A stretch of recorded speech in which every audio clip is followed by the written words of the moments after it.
Tem coisas que a gente vê uma vez só na vida. E mesmo que nunca fale sobre, aquilo fica ali, grudado no peito, como uma tatuagem que queima. Eu nunca contei pra ninguém. Nem pra minha melhor amiga. Nem no confessionário da igreja. Nem pro espelho. Porque tem verdades que, quando a gente joga no mundo, não voltam mais. E a minha? Pausa. A minha ainda mora dentro de mim, sufocando o que sobrou do que eu era. Tudo começou numa terça-feira. Uma terça comum. Daquelas em que o despertador toca cedo, o café esfria na caneca, e a gente sai para mais um dia de trabalho como se tudo fosse eterno. Eu não fazia ideia de que aquele dia ia dividir minha vida em duas partes, antes e depois do silêncio. Saí do trabalho mais cedo porque passei mal. Uma tontura, uma pressão no peito, um aperto estranho. Liguei para ele, mas caiu na caixa postal.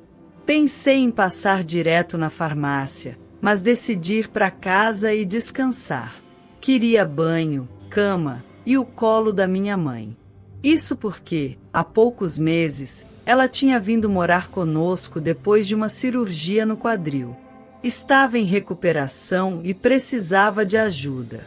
Achei que seria difícil no começo, mas foi tranquilo. Ele sempre foi atencioso, carinhoso, até com ela. Às vezes até demais. Cheguei em casa perto das 3 da tarde. A porta estava encostada. Achei estranho, mas não desconfiei. Entrei devagar, carregando minha bolsa, tentando não fazer barulho. Talvez eles estivessem dormindo. Ele tinha o hábito de trabalhar em casa nas tardes de terça. E minha mãe costumava cochilar depois do almoço. Tudo parecia normal. Mas aí eu ouvi passos apressados. Risos abafados. Um som leve de algo sendo empurrado. E depois, silêncio. Naquele instante, meu corpo paralisou. Um arrepio subiu pelas minhas costas como uma advertência invisível. Subi as escadas devagar. Coração disparado. Boca seca. O corredor parecia mais longo do que nunca. Cada passo doía. A porta do nosso quarto estava entreaberta.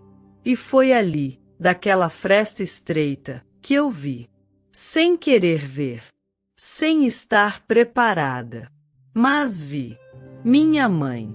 Meu marido. Juntos. Nus. Em nossa cama. Fechei os olhos. Não gritei. Não chorei. Apenas me afastei devagar, tentando não fazer barulho. Desci as escadas sentindo o chão sumir sob meus pés. O mundo ficou surdo. As paredes se moviam como se eu estivesse em um navio prestes a afundar. Peguei minhas coisas, voltei para a rua, entrei no carro e fiquei lá, parada, sem saber para onde ir, sem saber o que fazer. O tempo passou e eu nem percebi. Talvez meia hora, talvez 2. Quando voltei para casa, eles estavam na sala, como se nada tivesse acontecido.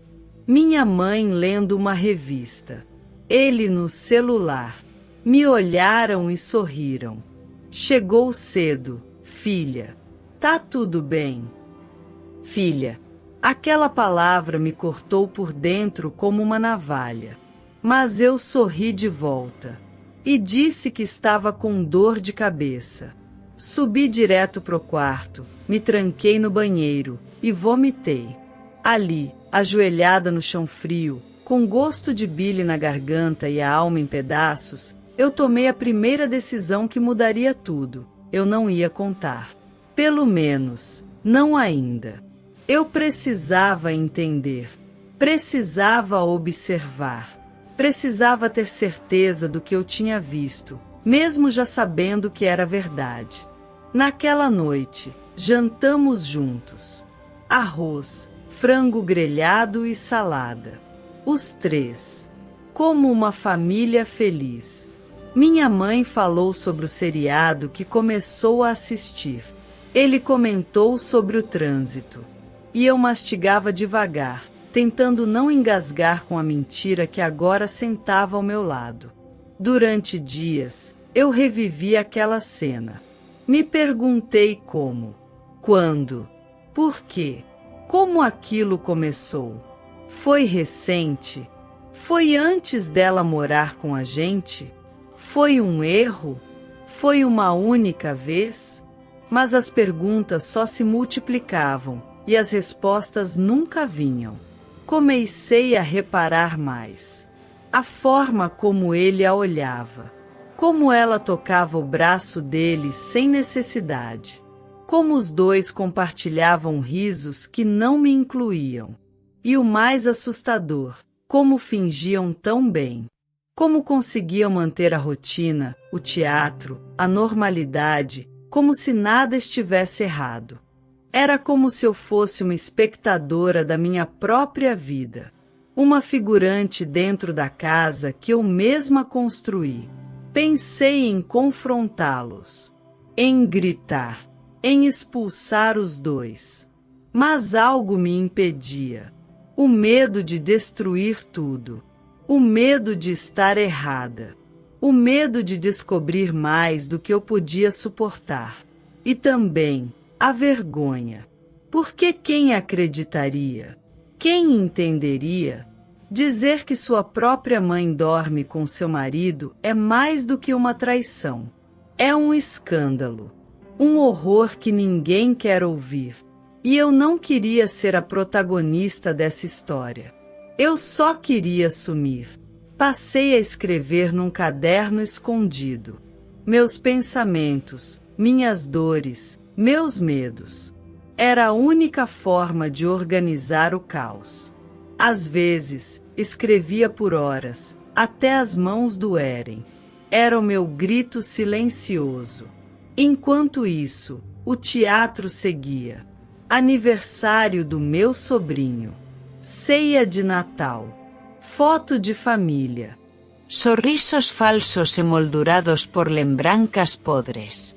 E eu ali, no centro de tudo, fingindo que estava viva. Até que uma noite, acordei com um barulho.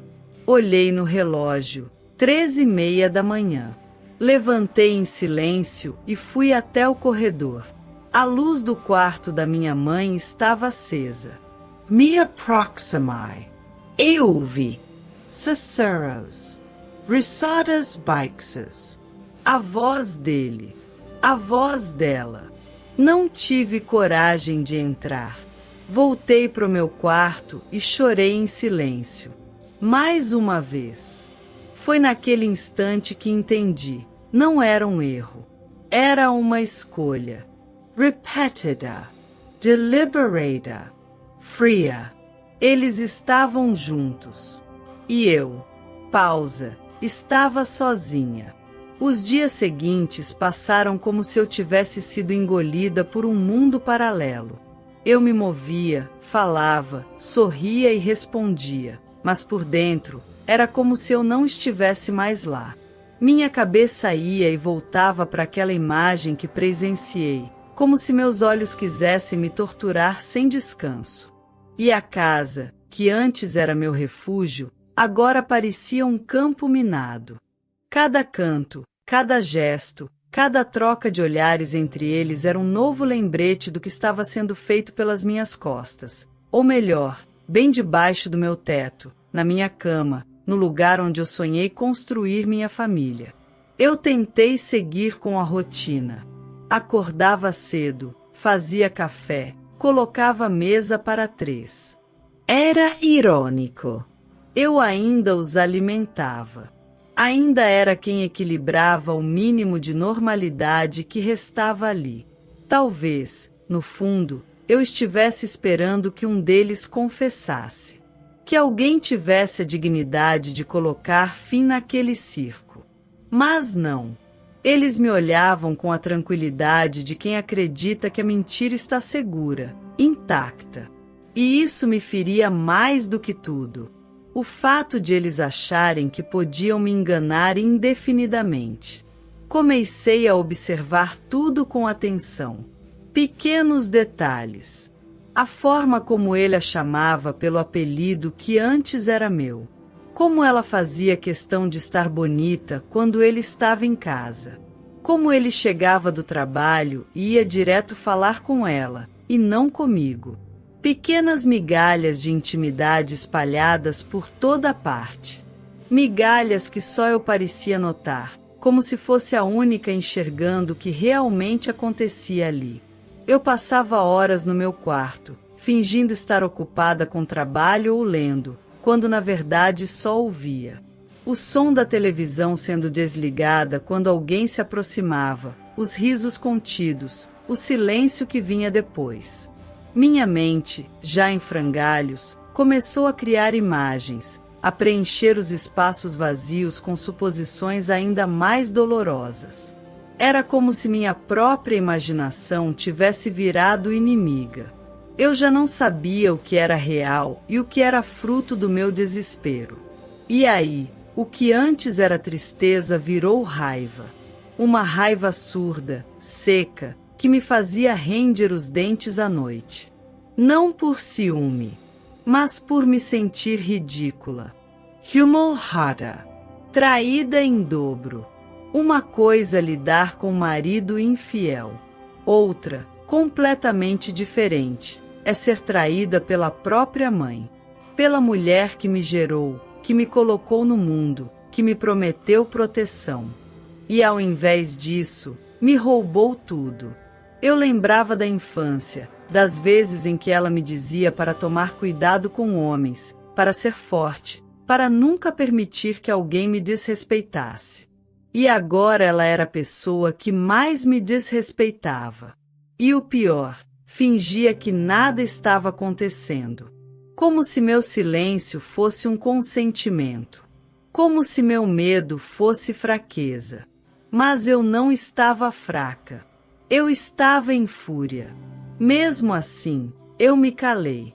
Porque ainda não era a hora. Ainda não.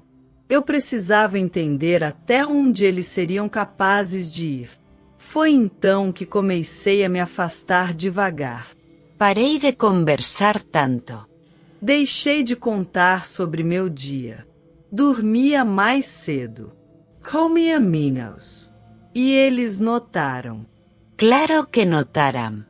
Minha mãe passou a perguntar com frequência se eu estava bem, se queria conversar. Dizia que me achava estranha, distante. Eu apenas sorria e dizia que estava cansada, que o trabalho estava puxado.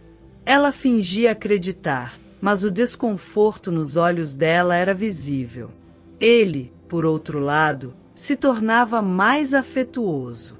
Me beijava na testa, elogiava o jantar, dizia que eu estava linda mesmo quando eu estava claramente desarrumada. Era como se estivesse tentando recuperar algo que já tinha perdido, mas sem saber como. Ou talvez, tentando evitar que eu descobrisse. Só que era tarde demais. Num fim de tarde, depois de um dia inteiro fingindo normalidade, peguei o carro e fui até a praia. Estacionei, tirei os sapatos e caminhei até a beira da água. Sentei na areia úmida e ali fiquei. Sozinha. O vento batendo no rosto, os olhos fixos no mar. Me perguntei como eu tinha chegado até ali. Quando foi que tudo desandou? Quando foi que deixei de ser suficiente para as pessoas que mais amava? E, pela primeira vez, chorei. Não o choro silencioso do travesseiro, mas um choro solto, doído, de quem carrega uma cruz pesada demais.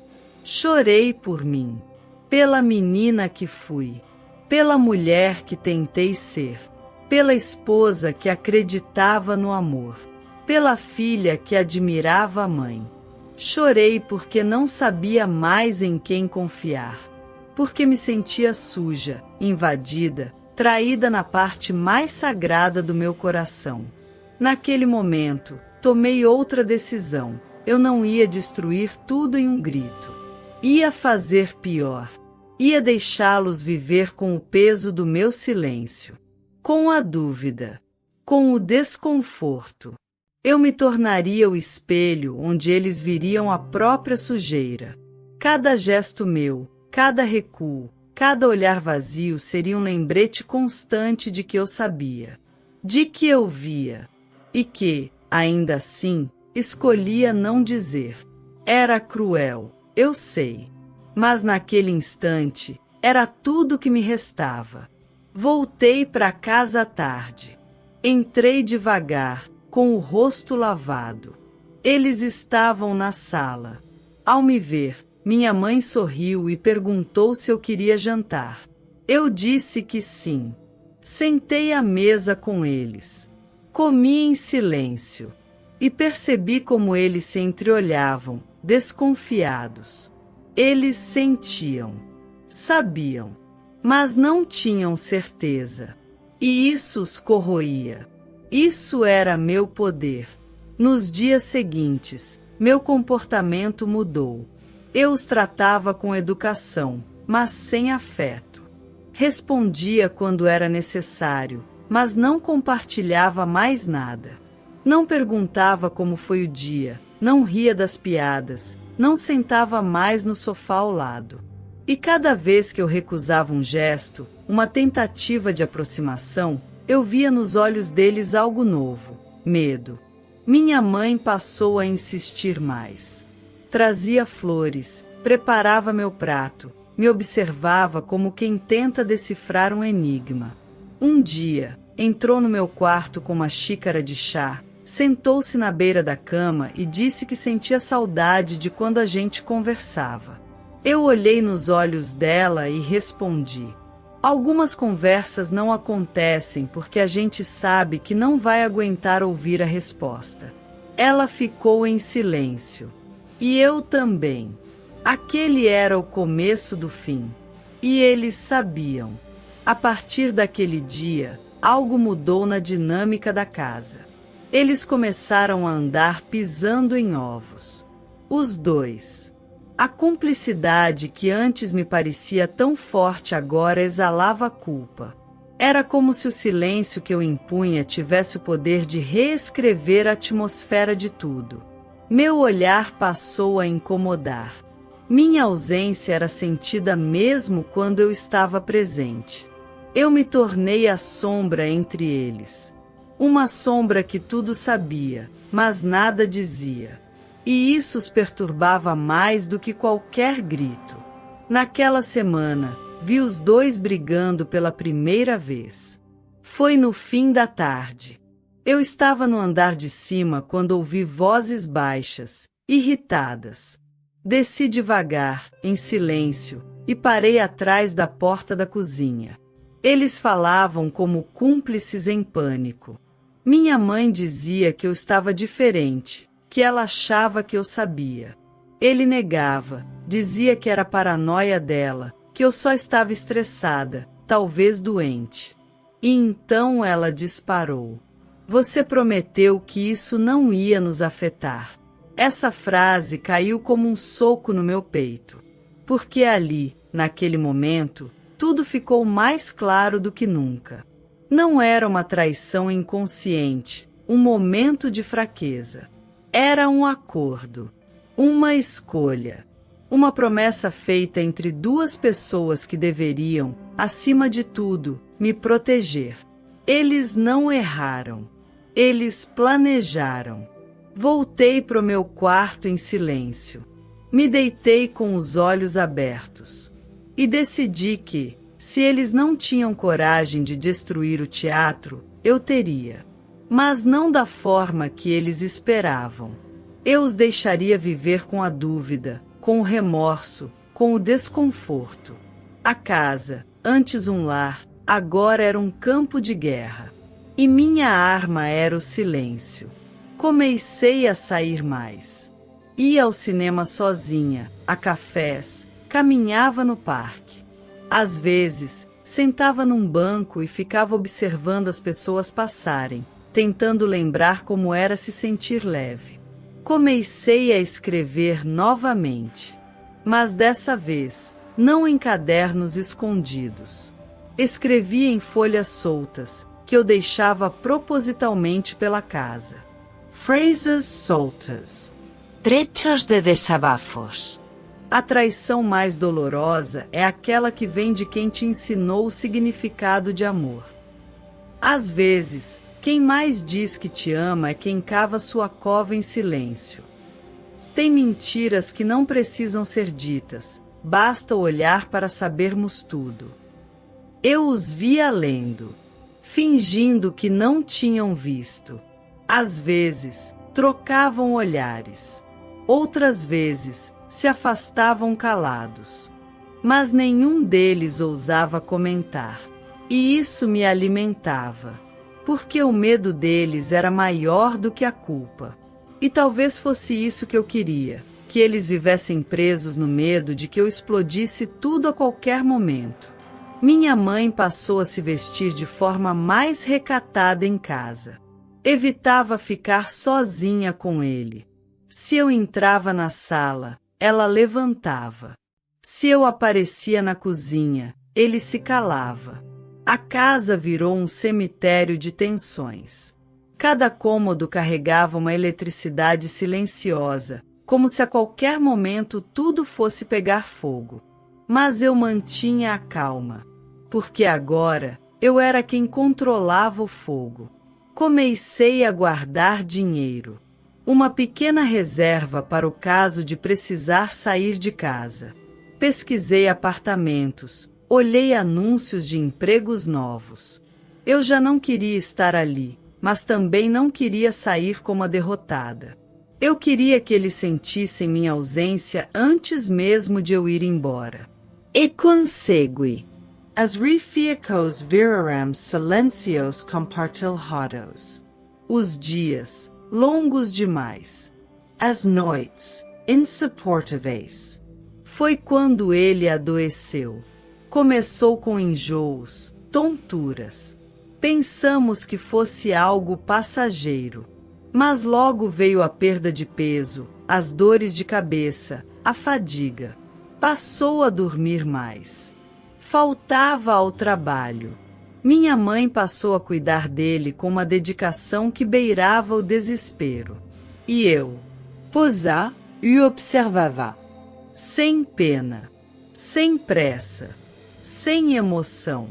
O diagnóstico veio como um presságio, uma doença autoimune, grave, progressiva. Ele se assustou. Ela desabou. E eu, pausa, eu me mantive em pé.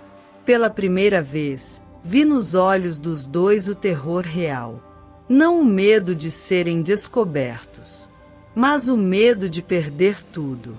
Ele passou a depender de nós para tarefas simples. Minha mãe assumiu a função de enfermeira. Eu mantinha distância. Cumpria o básico. Comprava os remédios. Levava as consultas. Mas sem carinho. Sem acolhimento. Porque aquele homem, deitado em uma cama, não era mais meu marido. Era o traidor que fez amor com minha mãe enquanto eu trabalhava para sustentar a casa que abrigava a traição. Ele tentou se reaproximar. Pedia para conversar. Dizia que sentia minha falta, que queria entender o que tinha acontecido entre nós. Eu respondia com evasivas. Estou cansada. Agora não.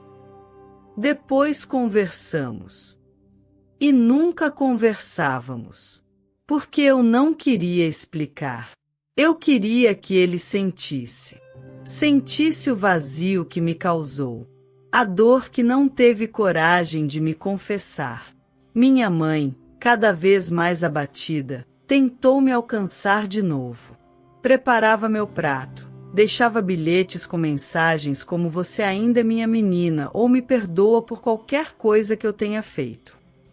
Mas eu não respondia, porque o perdão exige arrependimento, e o que eu via neles era apenas medo.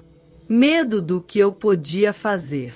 Medo da verdade que eu carregava. Naquela casa, eu era o segredo vivo. Até que uma noite, após semanas de sofrimento, ele teve uma crise forte. Minha mãe me chamou aos gritos.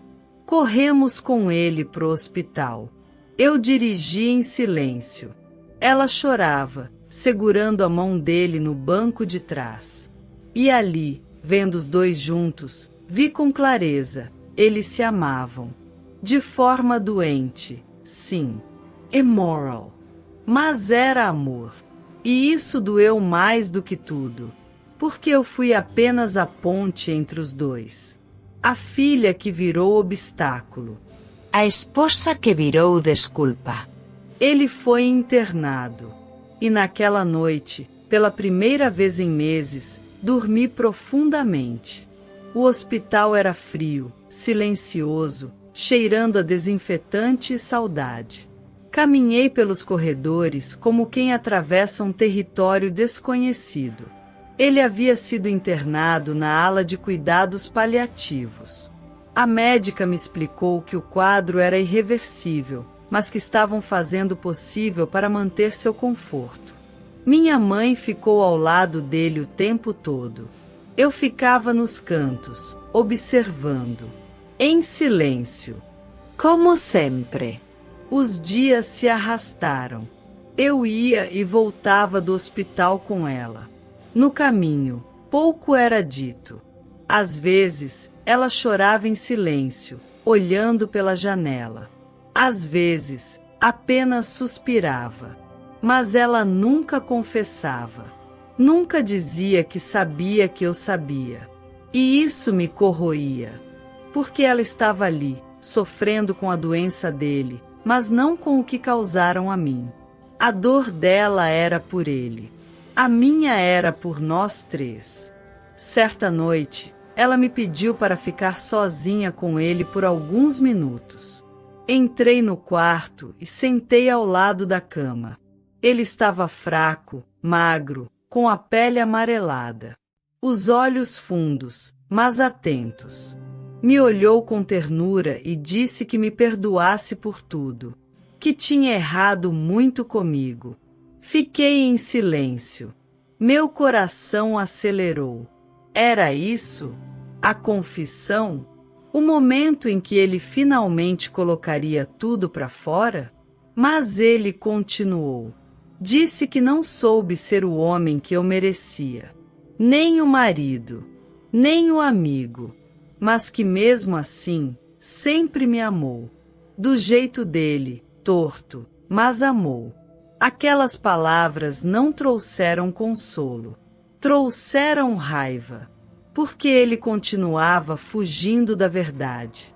Se desculpava de forma genérica, covarde. Sem ter coragem de dizer o que fez. E eu, ali, engasgada com a dor, disse que ele teve muitas escolhas e fez todas contra mim. Ele chorou. Estendeu a mão para segurar a minha. Eu deixei. Pela primeira vez em meses, toquei nele. E aquilo doeu. Como se eu estivesse apertando a mão do passado, da mentira, da traição. Mas também era o início de um fim. E eu precisava ver. No dia seguinte, ele piorou. Precisou ser sedado. Minha mãe não saía do lado dele. Dormia na poltrona ao lado, alimentava-se mal, chorava escondida nos banheiros. Eu continuei presente, mas distante. Fazia o que era necessário. Sem emoção. Sem envolvimento. Até que uma tarde, enquanto tomávamos um café na lanchonete do hospital, ela quebrou o silêncio. Disse que sabia que eu sabia. Meu corpo congelou. Ela não me olhou. Mexia no açúcar do café como se aquilo fosse a coisa mais importante do mundo. Eu não respondi. E ela continuou. Disse que não tinha justificativa. Nem desculpa. Só vergonha. muita vergonha e saudade da filha que ela tinha. Não disse mais nada. Levantou e voltou pro quarto dele. Eu fiquei ali, com a xícara nas mãos, sentindo que talvez aquela tenha sido a confissão mais sincera que ela poderia me dar. E mesmo assim, não era o suficiente. Naquela noite, escrevi uma carta. Não para ela, nem para ele, para mim. Escrevi tudo o que sentia. O dor, o roivo, o impotência. Escrevi que tinha vontade de fugir, de desaparecer, de apagar os últimos anos da minha vida. Mas também escrevi que resisti, que mesmo diante da maior traição, eu permaneci, de pé, em silêncio, mas de pé. No hospital, os dias se tornaram meses. O corpo dele definhava. A consciência ia e voltava. E em um desses momentos de lucidez, ele me chamou. Sozinha. Sentou na cama com esforço, me olhou nos olhos e confessou. Disse que foi fraco, que se aproveitou da dor dela, do momento frágil que viviam, que me traiu da forma mais imperdoável, que não tinha como consertar, mas precisava que eu soubesse da boca dele. Fechei os olhos. Senti as lágrimas queimarem, mas não deixei que caíssem. Respirei fundo e respondi que já sabia, desde o começo. Escolhi calar. Porque às vezes o silêncio fere mais do que qualquer grito. Ele chorou. E fiquei sentada ao lado dele até que adormecesse novamente. Pela primeira vez, não senti ódio, só um vazio imenso, como se finalmente eu estivesse deixando aquele capítulo para trás. No dia em que ele morreu, a casa estava em silêncio. A médica ligou cedo. Fomos juntas. Chegamos a tempo de ouvir o último suspiro. Minha mãe desabou. Gritu. Coro. Eu a abracei. forte. Pela primeira vez, nossas dores se encontraram. E naquele abraço, percebi que havia perdido o homem que me traiu, mas também a mulher que me deu a luz. Ambas morreram no momento em que cruzaram aquela linha. E agora, tudo o que restava era silêncio. Mas dessa vez, um silêncio meu. Um silêncio de recomeço. Um silêncio que grita: eu sobrevivi. Depois do enterro, o mundo pareceu entrar em modo de espera. Os dias passaram com a mesma cor opaca, os ponteiros do relógio girando devagar demais.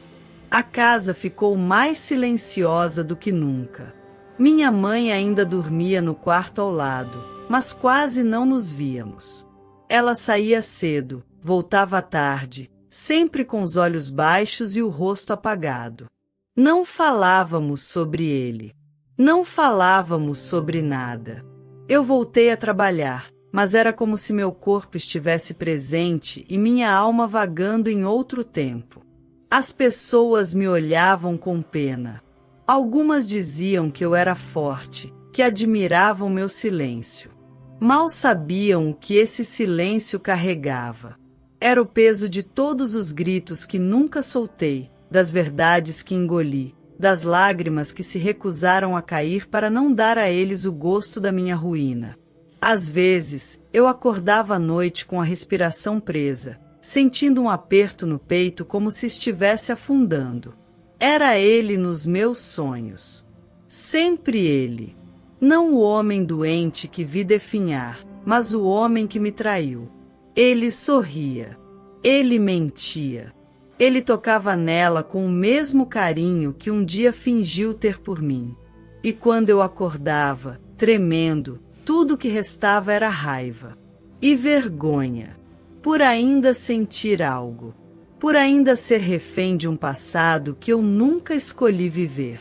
Certo dia, encontrei uma caixa no fundo do armário. Era dele.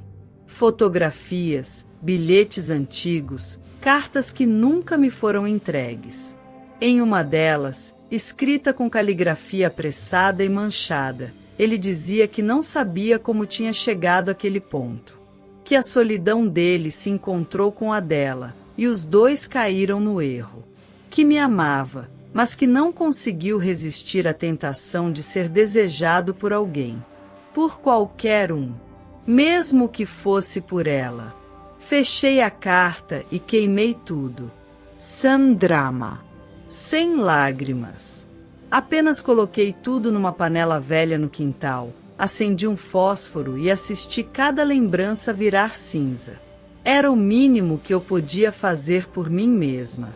Um ritual íntimo de luto pelo que eu fui, pelo que nos tornamos, pelo que jamais seríamos. Minha mãe me observava de longe. Não comentou nada, mas naquela noite, ela colocou um prato a mais na mesa. Foi um gesto pequeno, quase imperceptível. Mas ali, entre o arroz e o silêncio, algo começou a se remendar. Ela perguntou como foi meu dia. Eu respondi que cansativo. E foi isso. Uma conversa de 5 palavras. Mas era mais do que tivemos nos últimos meses. Nos dias seguintes, outras perguntas surgiram. Como andava o trabalho? Se eu precisava de alguma coisa? Se queria ajuda para cuidar do jardim? Nenhuma delas acompanhada de desculpas, explicações ou tentativas de reconciliação. Era como se ela soubesse que palavras seriam inúteis. Que só o tempo poderia criar alguma ponte sobre o abismo entre nós. E eu deixei. Não porque perdoei, mas porque estava cansada de fugir de tudo. Às vezes, pensava em contar para alguém. Uma amiga. Terapeuta. Qualquer pessoa que me olhasse sem esse peso no peito. Mas desistia. Porque sabia que, ao falar, tornaria real demais. Meu silêncio era meu escudo. Minha maneira de manter tudo sob controle. Se eu não dizia em voz alta, talvez conseguisse fingir que nunca aconteceu. Comecei a escrever. Páginas e mais páginas de um diário que ninguém jamais leria. Ali, eu gritava. Insultava. Carava. Implorava. Ali, eu era verdadeira. Sem medo. Sem censura. Era minha forma de sobreviver, de seguir, de continuar sendo eu, mesmo que em pedaços. Foi num domingo qualquer que percebi que minha mãe havia deixado de usar a aliança. Notei quando ela lavava a louça. O dedo nu, pálido, denunciava que aquele círculo dourado tinha estado ali por anos. Não comentei. Ela também não. Mas naquele pequeno detalhe, entendi que ela também estava enterrando algo. Ou alguém. Talvez o homem que amava. Talvez a mulher que um dia foi. Na semana seguinte, ela me chamou para caminhar no parque. A CTI. Andamos lado a lado em silêncio, como duas estranhas que dividem a mesma estrada. Em certo momento, ela segurou meu braço e disse que não esperava perdão. Que só queria que um dia eu conseguisse viver sem essa dor. Respondi que não sabia se era possível, mas que estava tentando. E ali, naquele banco de praça, com o sol se pondo e o mundo seguindo seu ritmo indiferente, percebi que talvez o perdão não fosse um destino, mas um processo. Um caminho que se percorre sem garantias, sem mapas, apenas com o desejo de não carregar para sempre o que não nos pertence. Continuei calada. Mas pela primeira vez, meu silêncio não era vingança. Era escolha. Escolha de não reviver, de não justificar, de não sangrar mais. E naquele momento, compreendi que, apesar de tudo, eu ainda estava viva. Ferida, mas viva. E isso já era o bastante por agora. Comecei a perceber mudanças em mim que iam além do silêncio. Era como se, pouco a pouco, eu estivesse recuperando pedaços de mim mesma que tinham sido enterrados junto com a dor. Voltei a cozinhar aos domingos, coisa que não fazia desde que tudo aconteceu. Passei a cuidar das plantas que estavam morrendo no quintal. Troquei as cortinas do meu quarto. Pequenos gestos. Mas cada um deles era um sussurro da minha alma dizendo: ainda estou aqui. Minha mãe, mesmo sem falar muito, notava essas pequenas transformações. E respondia com gestos seus. Começou a fazer meu prato preferido. Deixava flores sobre a mesa. Um dia, entrou no meu quarto com um cobertor nas mãos e disse que estava esfriando. Cobriu meus pés, como fazia quando eu era criança. E saiu, sem dizer nada, mas com os olhos cheios de uma culpa muda e persistente. Eu ainda não a perdoava. Não completamente. Mas havia um novo espaço entre nós. Um espaço de convivência possível. Sem reconciliação total, mas também sem o abismo que antes nos separava. Como se estivéssemos caminhando num campo minado onde cada passo era uma tentativa de reconstrução, sem saber se o chão iria ceder. Foi então que comecei a receber cartas anônimas. A primeira chegou sem remetente, com letras tremidas. Dizia apenas: você é mais forte do que pensa. Não deixe que a dor defina quem você é. Achei que fosse engano, mas outras vieram. Sempre curtas, sempre delicadas. Uma delas dizia: seu silêncio é eloquente. Ele grita verdades que palavras jamais alcançariam. No começo, pensei que fosse algum colega do trabalho, ou talvez uma amiga preocupada. Mas logo percebi que era alguém que conhecia minha dor de forma íntima demais para ser um estranho. Comecei a suspeitar de minha mãe. Um dia, deixei uma das cartas em cima da mesa da cozinha, bem visível. Quando voltei, ela havia sumido. Nenhum comentário. Nenhuma pergunta. Apenas um novo envelope no dia seguinte com uma única frase. Às vezes, amar é saber ficar em segundo plano para não ferir ainda mais. Aquela frase me desarmou. Não porque perdoei, mas porque entendi que talvez ela estivesse tentando fazer o que podia. Da forma dela. Com suas limitações, suas vergonhas, seu arrependimento que doía em silêncio tanto quanto o meu. Numa tarde, saímos para comprar mantimentos. Estávamos na fila do mercado quando uma senhora conhecida da família nos cumprimentou. Pergunta como estávamos. Minha mãe, pela primeira vez, respondeu sem hesitar: estamos reconstruindo. Foi a palavra certa. Não estamos bem. Não estamos curadas. Não estamos unidas como antes. Mas estamos reconstruindo. Tijolo por tijolo. Com mágoas, sim. Mas também com coragem. Em casa, depois desse encontro, sentei no sofá e perguntei a ela se tinha algo que gostaria de dizer, que nunca teve coragem.